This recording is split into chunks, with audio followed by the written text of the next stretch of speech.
Halo Kidalers, selamat datang kembali di channel Hobi Kidal. Di video kali ini aku kedatangan tamu. Ada Dylan sama Evan. Ya, Evan ini baru pertama kali aku ketemu ya, itu temennya Dylan. Tapi kalau Dylan aku udah sering ketemu sih. Cuman jarang aja main di sini. Di video ini aku kasih judul Smash Keras bukanlah segalanya. Ya iyalah. Karena lawanku ya cowok-cowok masih muda, tentu tenaganya powerful ya. Terutama yang Evan sih, itu aku lihat smashnya keras. Cuman teknik mukulnya aja yang kurang tepat. Kalau misalkan teknik mukulnya lebih bagus lagi, mungkin bisa lebih keras lagi bolanya Evan. Tapi ya memang nggak perlu terlalu keras-keras sih kalau smash. Ada yang berpendapat seperti ini ya. Jadi kalau smash keras itu biasanya nggak akurat, dan kalau smashnya nggak keras itu lebih akuratnya. Tapi pendapat itu aku rasa nggak sepenuhnya benar ya. Kalau kalian rajin latihan pasti bisa keras dan bisa tepat sasaran atau lebih presisi. Cuman yang aku ingin bahas sebenarnya smash keras aja nggak cukup gitu. Kadang-kadang kita ngincer kerasnya, kepingin sekali smash terus lawan mati, terus kita mukul sekencang-kencangnya, nyangkut di net. Nah itu kan juga sering terjadi ya. Atau kayak yang barusan ini Evan lakukan, smash keras tapi malah out. Ya mungkin kalau kalian tuh baru di dunia badminton ya, kadang ada gini, ada memang anak yang olahragawan atau senang olahraga, tapi bukan di bidang badminton. Ada yang di bidang basket, atau mungkin renang, atau mungkin futsal atau sepak bola. Ada sih anak-anak yang kayak gitu, dan kalau pindah ke dunia badminton, itu ada beberapa yang mungkin teknik-teknik yang dari cabang olahraga lain dimasukin ke badminton. Mungkin kalau tenis itu lebih mirip-mirip ya sama badminton, soalnya sama-sama megang raket, tapi ada beberapa teknik yang nggak bisa dipakai atau mungkin dipinjem dari tenis, dipinjem untuk badminton, itu juga bisa sih. Cuman uh, jadi boros energinya, soalnya kalau tenis itu kan ya bolanya berat, terus raketnya juga berat, nggak bisa ngandelin volley banyak-banyak, soalnya nanti volleynya sakit karena bolanya kan berat. Jadi lebih mengandalkan kayak swing dan kayak bola slice atau pelintir itu. Jadi uh, apa ya namanya, kayak dibacok gitu. Itu di badminton juga bisa sih dipakai kalau teknik bacok-bacok itu ya. Tapi karena badminton itu bolanya ada bulunya, jadi bacoknya itu walaupun bisa melintir, tapi suatu saat atau nggak lama juga bakal lurus lagi, soalnya ada bulunya. Kalau bola tenis kan di spin ya dia muter terus, soalnya dia kan bola, bontunya bulat.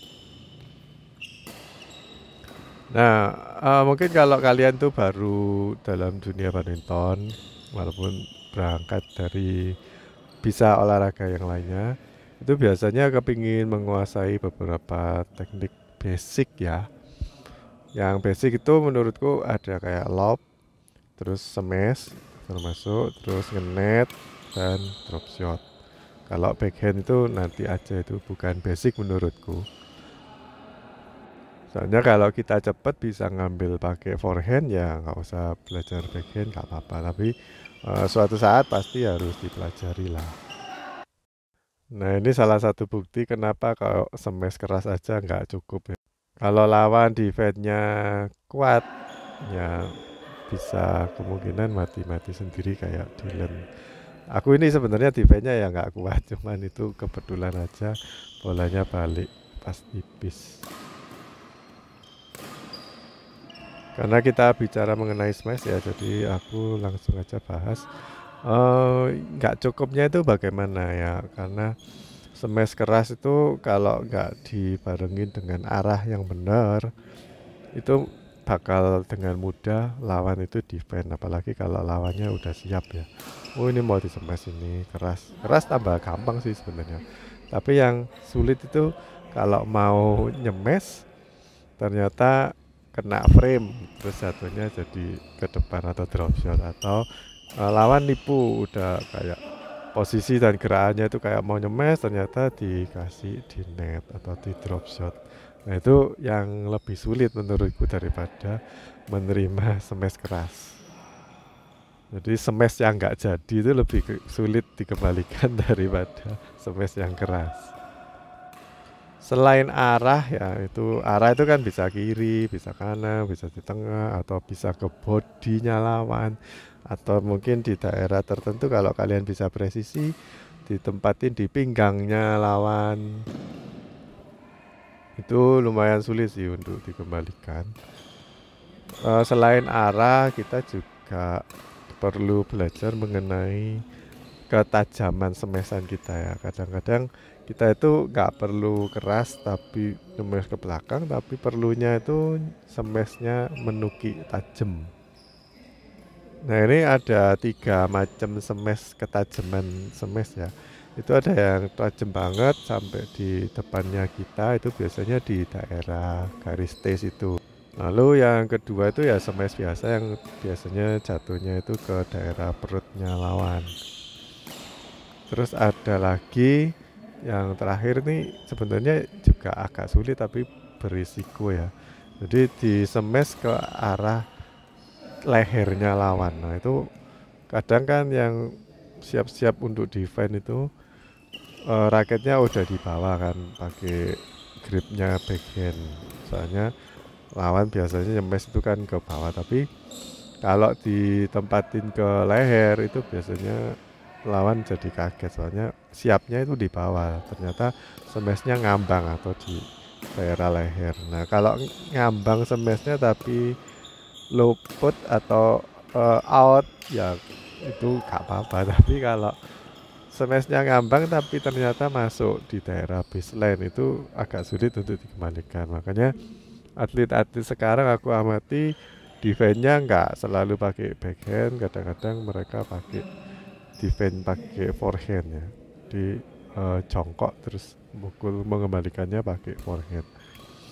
Yang kayak gitu dari Indonesia itu dulu ada Debbie Susanto sih. Lalu banyak atlet-atlet sekarang yang dari luar Indonesia juga mengadopsi teknik yang seperti itu. Tapi ada saat-saat tertentu sih pakai cara defense yang seperti itu. Ya itulah sedikit mengenai smash ya. Jadi kita harus tahu arahnya juga, selain keras dan pelannya itu juga bisa diatur. Kalau aku sih biasanya kepingin nurunin bola atau neken lawan, tentu aku akan nyemes terus. Cuman kalau nyemes terus keras full power itu kan capek juga. Kamu harus cepet untuk mundur ke belakang supaya bisa melakukan full power dengan baik ya, nggak nyangkut. Tapi itu bikin cepet capek soalnya kamu harus mundur lebih belakang dan itu kadang sulit kalau lawan bisa defend terus buangnya ke belakang cepet, kita jadi kewalahan. Jadi banyak pakai kayak poles atau mungkin nggak sampai full smash. Kalau full smash itu kan biasanya badannya miring terus dibuang ke arah satunya. Tapi kalau nggak full smash ya cuman badannya ngadep depan aja, cuman mengandalkan bahu atau otot bahu aja. Aku biasanya pakai kayak gitu sih. Kalau bolanya udah tanggung banget dari lawan baru aku melakukan full smash. Tapi biasanya aku maininnya smash biasa atau enggak terlalu keras. Makanya teman-teman biasa bilang, oh smashnya kucer, enggak keras. Ya itu sengaja, memang aku sengaja nggak mau ngerasin smash, biar satu ya hemat energi, yang kedua aku mau lebih presisi aja. Kalau nggak bener-bener yakin bisa matiin lawan dalam satu kali pukulan, ya aku nggak melakukan full smash. Kadang-kadang negatifnya ya kalau kita melakukan full smash ternyata temen kita nggak siap, terus lawan defense-nya cuma ngeblok aja, ditaruh di depannya yang nyemes, itu udah mati. Soalnya kalau habis smash keras itu biasanya sulit maju ke depan. Makanya kalian lihat atlet-atlet pemain single biasanya jarang melakukan full smash kalau nggak yakin bener ya, atau nggak spekulasi. Kadang-kadang pemain single juga harus spekulasi melakukan smash keras untung-untungan. Kalau memang keras banget lawannya nggak mampu defend, ya dia dapat poin. Tapi kalau lawannya defense-nya bagus, ya mati. Jadi harus pinter-pinter ngatur bola. Kalau mengenai arah ya tadi aku udah bilang bisa ditempatin ke kiri atau kanan atau gini aja. Biar gampang, sebenarnya smash itu ada dua lokasi smash. Yang pertama ke badannya orang, yang satunya adalah ke ruang kosong. Nah, ruang kosong kan cukup luas ya, jadi ada yang di depan atau di samping kiri, samping kanan, di tengah. Di tengah itu biasanya ngadu lawan sih. Siapa yang defend jadi lebih banyak poin kalau kita ngadu lawan. Oke, aku rasa cukup sih ya mengenai smashan. Yang aku mau bahas berikutnya adalah selain smash, kalian bisa mainin apa lagi. Jadi buat pemula badminton, kalau kalian udah menguasai teknik smash, teknik apa lagi yang kalian perlu pelajari supaya bisa bermain dengan baik? Yang paling penting sebenarnya footwork. Kalau kalian footworknya itu buruk, ya smash pun juga bakal buruk. Terus selain itu juga olah tubuh. Jadi kadang-kadang itu teman-teman lupa belajar bagaimana caranya memiringkan badan. Nah, kayak Evan gini ya, kalau nyemes itu posisinya sebenarnya bagus sih. Posisi badannya miring, terus pas nyemes kakinya dibawa ke depan. Ini smashnya bisa keras kalau posisinya gitu. Cuman dia itu ngambilnya bolanya berada di atas kepala. Harusnya mundur lagi satu step. Jadi bolanya bisa berada di depannya kepala, itu bakal smashnya tajam dan keras. Selain itu ya, selain footwork dan caranya kita mukul bola, kita juga harus belajar flashing atau naruh-naruh bola. Jadi bolanya cuma dipukul pelan gitu. Yang penting masuk dulu dan tipis sama di ketinggiannya, jadi nggak nanggung. Lalu berikutnya kalian harus belajar mengenai grip. Sebelum belajar pukulan kayak lob atau ngenet atau backhand, itu kalian harus belajar yang namanya grip. Walaupun kemarin aku omong-omong sama atlet, itu gripnya sebagian besar pakai cuman dua aja ya, forehand sama backhand. Tapi sebenarnya di badminton ada banyak kayak gebuk kasur, terus pakai bevel grip. Itu mungkin kalau atlet udah nggak, maksudnya mungkin dipakai cuman nggak terlalu diinget-inget karena mereka melakukannya udah otomatis. Jadi kalau ditanya tambah bingung mereka. Ini biasanya aku pakai apa ya? Ya kayaknya sih nggak nggak dibida-bida, tapi itu pengaruh sih. Aku rasa pindah jempol sedikit aja itu pengaruh. Yang kemarin aku lihat di salah satu channel di YouTube, dijelasin kalau megang pakai forehand grip itu yang ditempel jempolnya, yang nempel di pegangannya raket itu bukan sidik jarinya, tapi di samping yang di dekatnya apa ya, tulang samping itu. Nah, aku juga pakai yang itu. Tapi kalau benar-benar backhand untuk notok atau net kill itu biasanya baru uh, gripnya itu megang jempolnya dibuat mukul pakai sidik jarinya jempol itu. Jadi ada berubah ya, cuman berapa senti gitu raketnya sedikit diputar. Nah, yang aku pingin bahas sebenarnya bukan mengenai bevel grip atau American grip atau backhand grip dan sebagainya ya. Itu kalian bisa pelajari di channel-channel lain. Yang aku mungkin perlu bagikan itu caranya kita mukul, ada yang megangnya itu loose atau enteng, cuman kayak disentuh aja. Jadi megang raket tuh nggak boleh digegem erat-erat. Terus waktu timingnya mau mukul baru kita gegem erat.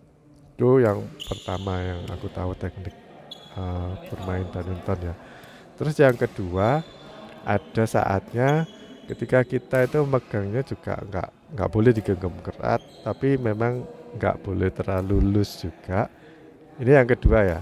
Jadi yang pertama itu loose, yang kedua ini nggak loose, tapi kita manfaatin pakai forearm atau otot yang di lengan yang di bawah ya, setelah jari, terus kan ada telapak, terus di belakangnya yang ada forearm. Itu ada yang pakai gerakan itu aja, cuman digeser atau diayunin sekitar 10 sentian gitu. Jadi kayak apa ya, kalau kalian tuh lihat Bruce Lee mukul biasanya cuman kan jaraknya sama objek yang dipukul itu kan cuman sedikit. Tapi walaupun nggak diayun lebar-lebar itu powerful. Ya itu kita memang harus latihan pakai beban juga ya. Biasanya sih latihannya ada kayak karet gitu, terus dicantol di mungkin pegangannya pintu, terus satunya ditaruh di bagian voles, terus kita tarik ke arah yang berlawanan. Itu buat ngelatih otot yang ya cuman gerak sekitar 10 cm, tapi kan dengan tekanan ya. Waktu kita melakukan pukulan tuh geraknya dikit, cuma 10 cm, tapi dengan tekanan yang maksimum. Jadi kayak dipecut lah, kayak cepet gitu. Nah, mungkin itu aja sih yang perlu aku bagikan ya. Jadi nggak melulu cuma smash aja, tapi di dalam badminton itu juga banyak teknik-teknik yang makro atau yang besar-besar, juga yang mikro atau yang kecil-kecil, maksudnya fine tuning ya. Kita kalau yang besar kok dirasa nggak bisa-bisa, tapi perlu diamati lebih detail, kenapa kok ini aku nggak bisa keras, atau mungkin cuma bisa kembali tapi nganggung ya. Itu kan perlu dipelajari lagi. Atau mungkin bisa tapi seringkali habis melakukan pukulan kok ini sering sakit ya, sering cedera, berarti perlu dirubah lagi tekniknya. Ya nggak apa-apa kalau kita udah dulu pernah diajarin sama orang A terus pakai teknik yang ini, terus kalau kita mau berubah ya selama perubahannya lebih baik ya, nggak nanggung atau nggak cedera, nggak apa-apa lah dirubah. Paling nggak coba dulu beberapa teknik yang cocok yang diambil ya, sama kayak milih-milih raket gitu. Kita cari raket yang beli, dicoba nggak enak, dijual, beli lagi, dicoba baru pas, baru nemu oh aku lebih cocok pakai raket yang headlight atau yang head heavy ya, kayak gitulah. Jadi lain kali kalau raketnya pengen ganti, udah tahu arahnya, oh aku kalau ganti raket bakal cari yang tipe ini lagi, walaupun mungkin lain merek atau lain tipe, tapi masih headlight gitu. Jadi itu yang dipilih. Yang tadi aku sempat kasih kayak tulisan yang di bawah itu mengenai backhandnya Lydia yang Dia kan tekniknya itu kayak kayak dilempar ya. Jadi raketnya itu dibawa ke belakang terus dilontarkan ke depan. Sedangkan aku sama Evan ngambil teknik atau pakai teknik yang lainnya yang disimpan dulu lengannya, terus baru kalau mau udah deket baru dilontarkan. Itu kayak sistemnya katapel ya. Jadi ditarik, disimpan dulu. Ini bukan katapel sih, kayak ini apa? Crossbow. Kalau Lydia mungkin yang lebih cocok kayak katapel ya. Katapel itu kan ditarik dulu ke belakang, terus baru dilontarkan ke depan. Tapi kalau crossbow itu kan udah ditarik dulu. Maksudnya disimpan dulu talinya atau karetnya itu, terus sewaktu timingnya tinggal mencet pelatuknya langsung lontar ke depan. Ya terserah sih mau pakai yang tekniknya Lydia boleh, yang tekniknya aku juga gak apa-apa. Yang penting kalian cocok aja. Terus juga beberapa teknik mohon dipelajari lah selain cuman smash. Ya smash tuh kayak senjata yang powerful ya. Kita nyerang kalau mau menang itu ya pakai smash. Ada anak yang jago banget smashnya, setiap kali dikasih bola yang ke atas atau lob dia selalu nyemes, dan smashnya dia pilih raket yang udah head heavy terus megangnya di ujung sampai jarinya itu mau keluar dari pantatnya raket itu ya. Jadi benar-benar dipersiapkan untuk menjadi tukang gebuk. Tapi kalau diajak main cepat atau diajak main bola-bola datar, net-netan, itu dia masih kurang atau sering mati. Ada anak yang kayak gitu dulu. Nah, itu tinggal ini aja apa ditambahin aja latihannya yang di bidang lain. Jadi nggak cuman mengandalkan smash aja. Terus terakhir yang aku mau titip pesan. Jadi sebenarnya kalau kalian udah menguasai semua teknik badminton ya aku rasa nggak mungkin ya. Semua teknik walaupun atlet pun kadang-kadang ya ada kekurangannya di sini dan di situ. Jadi nggak 1000%, nggak 1000% semua teknik bisa atau dia coba. Pasti yang menyesuaikan yang uh, dia nyaman aja ya teknik-tekniknya itu. Nah, aku mau titip pesan juga, walaupun kalian itu bisa semua teknik badminton, tapi yang lebih penting itu bagaimana kalian itu naruh bola, khususnya kalau terjadi rally panjang. Seringkali kita dengar komentatornya BWF itu bilang, oh ini kalah ini di pihak yang misalkan Indonesia ini udah kalah nih. Terus dia udah coba banyak cara ngasih lop-lopan atau mungkin serang-serang dan diganti apa pola permainannya diganti, ngambil lebih cepat atau apa, tapi udah mentok-tok nggak bisa ngalahin atau nggak bisa menyalip skornya lawan. Terus komentator biasanya bilang kayaknya ini pihak yang Indonesia ini udah kehabisan ide bagaimana caranya menang. Nah itu kita selain secara fisik atau teknik kita mampu menguasai ya, tapi kalau kita itu nggak cerdas dalam naruh-naruh bola atau nggak jeli melihat peluang-peluang yang ada, kalian masih tetap bisa kalah walaupun kalian mungkin secara skill lebih unggul dari lawan, tapi kalau lawannya itu pinter naruh-naruh bola, kalian kemungkinan masih bisa kalah telak. Ya tentunya ini ya taktik atau strategi dan kejelian kita ngelihat ruang-ruang yang kosong atau gap.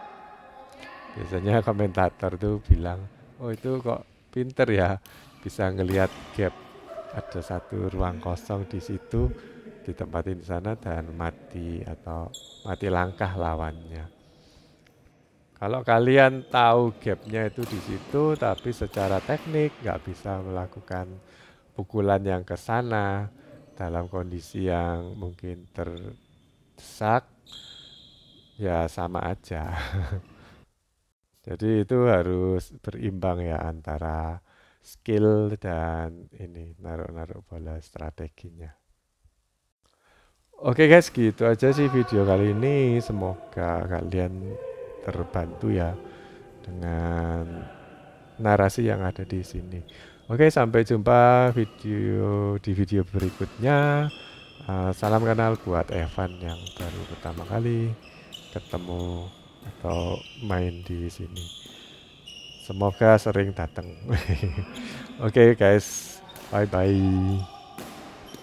Jangan lupa subscribe dan like. Dah.